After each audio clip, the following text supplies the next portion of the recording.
Welcome to the West Wing Week, your guide to everything that's happening at 1600 Pennsylvania Avenue. But first, a brief message for Race to the Top, the President's Commencement Challenge. We were talking to folks, letting them know they can watch videos of the finalists and rate them at whitehouse.gov/commencement, and that will help determine where the President actually speaks at commencement, right? And when's the voting coming up? It's April 26th to 29th. Yep. All right, let's do this. All right. This week, April 16th to the 22nd, or Competing the Old-Fashioned Way.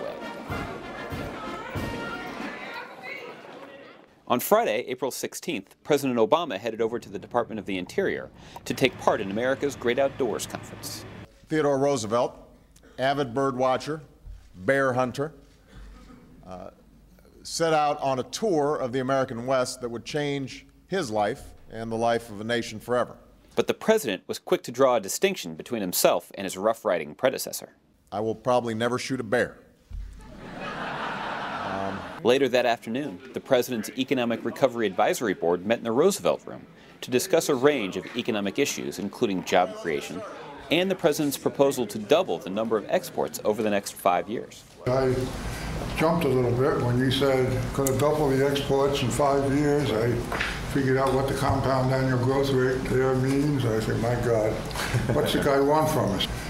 On Monday, April 19th, President Obama took time to meet with his special envoy to the Sudan to learn about the situation on the ground following last week's election. Scott Gratian. Yes, sir. How you doing, brother? Proud to serve.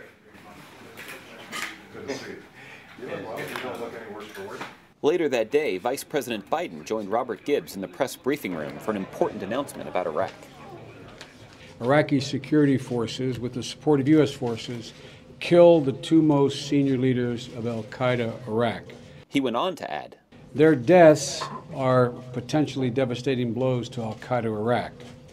But equally important, in my view, is this action demonstrates the improved security strength and capacity of Iraqi security forces.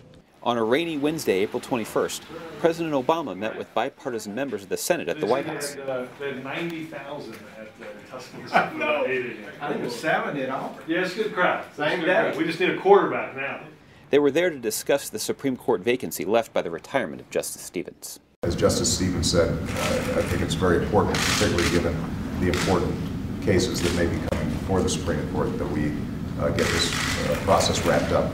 Meanwhile, in Northeast Washington, D.C., at the D.C. River Terrace School, First Lady Michelle Obama was joined by several Olympians and Paralympians to highlight her Let's Move initiative.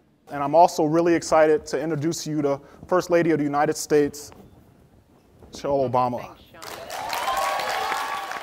And Shawnee, Shawnee didn't grow up in a neighborhood where anybody talked about speed skating, because we're both South Side Chicago, right, Shawnee? South Side, South Side.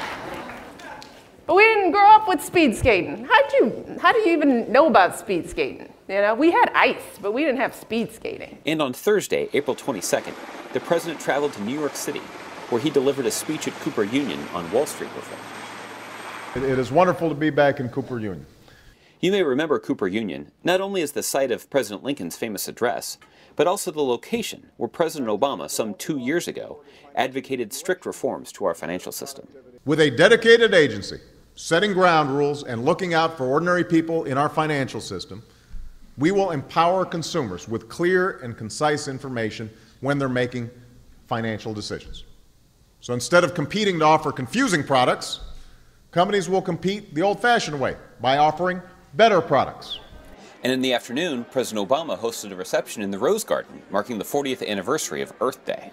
Today we celebrate 40 years of Earth Day. Now, obviously, Earth's been around longer than that, but we have been celebrating Earth Day for 40 years, which was a bright moment in our nation's history and a milestone in the ongoing fight to protect our environment. To find out more information on any of these topics or to see complete videos of these events, go to whitehouse.gov. And thanks again for checking out your West Wing Week. I thought that it'd be nice to kick it off hearing from Dorothy Height. Having known all the great heroes and being one yourself of the civil rights movement, how do you think we were the beneficiaries of all that work should be thinking about that period, and are there some reflections, Dorothy, that you want to share with us? first I want to thank you for this opportunity for us to come together, because I think we should never forget what the struggle has been. And we should also recognize the progress that we've made.